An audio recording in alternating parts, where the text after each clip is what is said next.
தெய்வத்தின் குரல் தெய்வத்தின் குரல் ஒவ்வொரு இல்லத்திலும் ஒலிக்கட்டும். தெய்வத்தின் குரலில் பார்ட் 2 எடுத்துட்டு இருக்கேன். அதில் இன்னைக்கு எடுத்துட்டு இருக்கிறது வேத மதம்.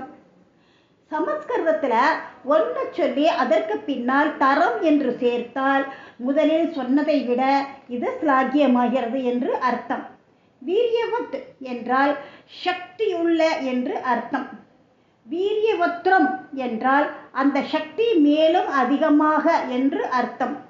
சாந்தோக்கியா உபனிஷத்தில் ஓங்காரத்தின் தத்துவத்தை அறிந்து உபாசிக்கிறவர்களுக்கே வீரியவந்திரமான பலன் கிடைக்கும். இப்படி தரம் போட்டு சொன்னதாலேயே அர்த்தம் தெரியாமல் ஓங்கார உபாசனை பண்றவாளும் வீரியவத்தான பலன் கிடைக்கிறது. ஏன் என்றால் அர்த்தம் தெரிந்தாலும் தெரியாவிட்டாலும் பெரியவர்கள் சொல்லி இருக்கா.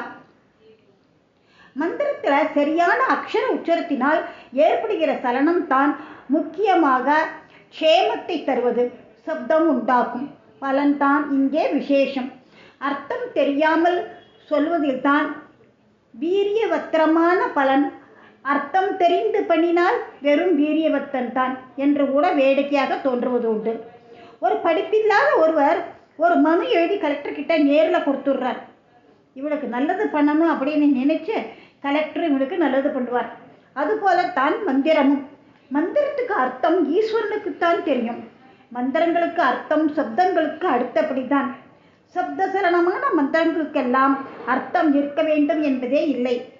நடைமுறை வாழ்க்கையில் பார்த்தாலும் வார்த்தையோ அர்த்தமோ இல்லாமலேயே ஒரு ராகத்தை ஆலாபனம் பண்ணி கேட்கிற போது வெறும் சப்தம் மட்டும் நமக்கு ஆனந்தம் துக்கம் முதலான உணர்ச்சிகள் எல்லாம் கொடுக்கிறது.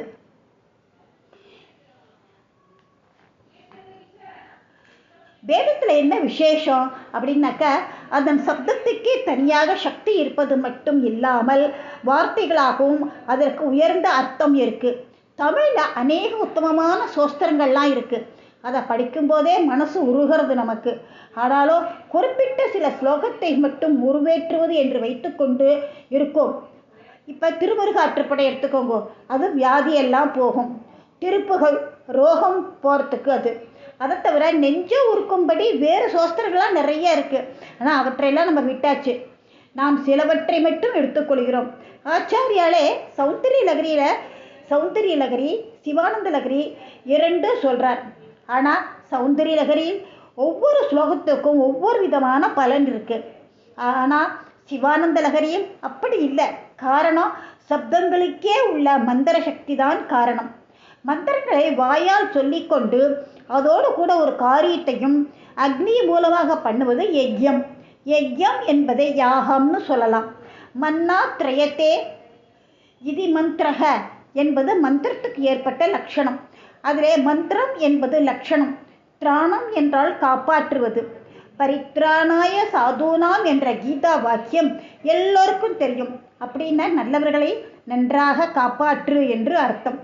மனனம் என்றால் மனதுக்குள் உருட்டி பஹாட் பண்ணுறது, கொள்வதுதான்.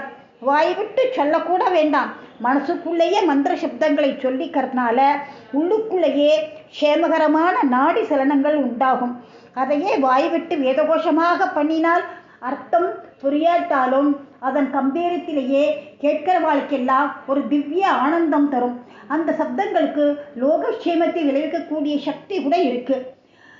மரணமாக மானசீகமாக இருப்பது வாக்கிலிருந்து வெளிவருவதோடு காய்கமாக காயம் எனப்படும் சரீரத்தால் ஒரு கர்மாவோடு சம்பந்தப்பட்டு வருகிற போது மனோவாக்கு காயம் 3 வேதத்தில் அர்ப்பணிக்கப்பட்டதாக ஆகிறது.